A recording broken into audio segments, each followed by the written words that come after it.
ओम शांति। भाई BK doctor Sachin परब, बिकरोली, मुंबई का एक मर चुकी व्यक्ति को वापस जिंदा करने का विचित्र अनुभव।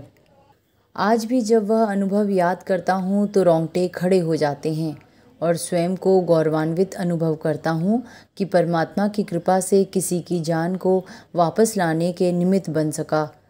यह बात 1995 की है, जब मैं मुंबई के विकरोली उपनगर के टागोर नगर इलाके में एक चॉल में रहता। चॉल यानी जिसमें आज के हिसाब से एक रूम, किचन, ऐसे 10 घर एक साथ एक लाइन में थे और सार्वजनिक शौचालय घर के बाहर होते थे। वह झुग्गी झोंपड़ी का इलाका था जिसमें मेरा बचपन बीता। वह इतवार का दिन था और मेरी छुट्टी थी। तभी लौकिक माता जी चिल्लाती हुई आईं कि सचिन जल्दी आ जा, सामने रहने वाली बहन ने पंखे पर खुद को लटका दिया है। मैं उसी वक्त तुरंत भागा।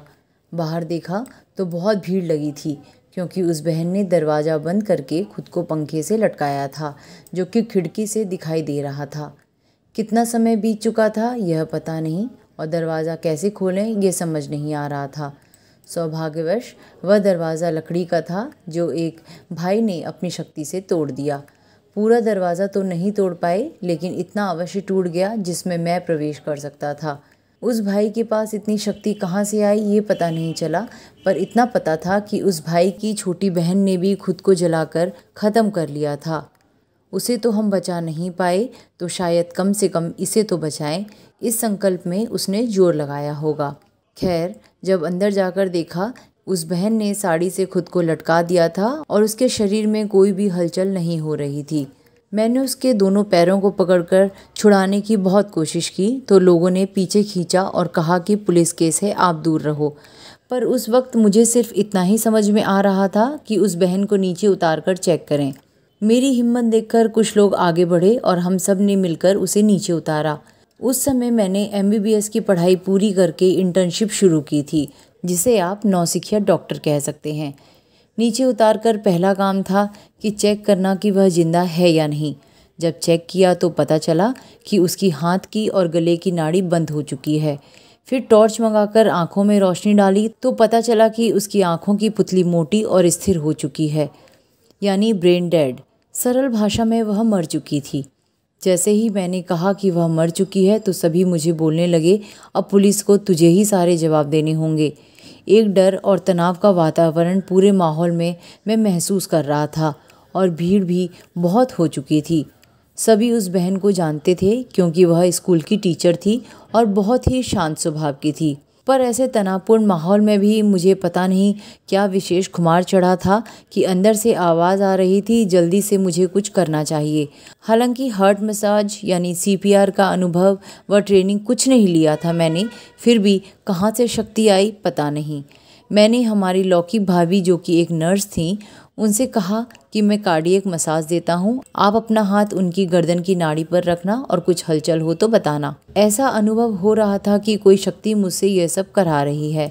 मैंने छाती के मध्य जोर से कार्डियक मसाज चालू की। सभी लोग दरवाजे और खिड़की से देख रहे थे कि ये नौसिखिया डॉक्टर उस मृत शरीर को क्या कर रहा है।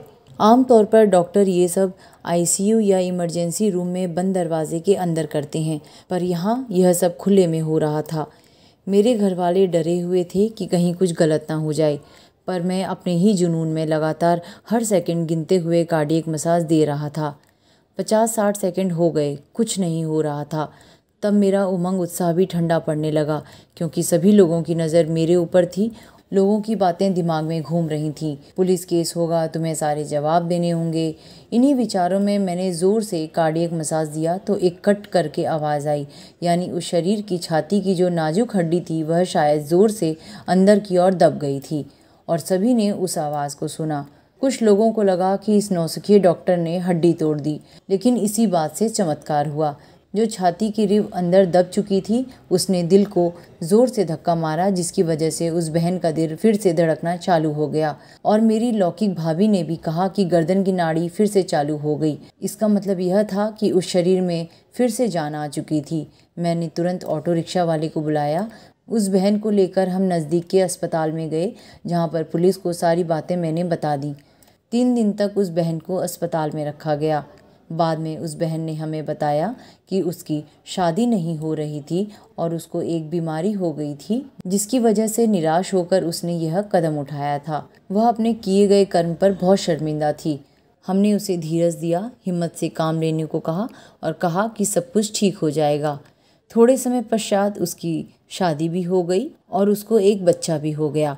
आज जब मैं उस बात को याद करता हूँ तो सचमुच हैरान रह जाता हूँ कि कैसे उस समय ज्ञान और समझ ना होते हुए भी यह श्रेष्ठ कार्य कर लिया। मेरा हमेशा से मानना है कि ऐसे सभी कार्य परमात्मा शिव बाबा की मदद और शक्ति से ही संभव हैं, नहीं तो मरे हुए को जिंदा करना किसी देहधारी के बस की बात नहीं। आज जब एकांत में ऐसे सारे विचित्र अनुभव याद करता हूँ तो परमात्मा शिव बाबा को दिल से शुक्रिया अदा करता हूँ कि प्यारे बाबा, आपका कोटि कोटि बार धन्यवाद, जो इतना श्रेष्ठ जीवन दिया और ऐसे कार्य के निमित्त बनाया जो लोगों के कुछ काम आ सके। ओम शांति।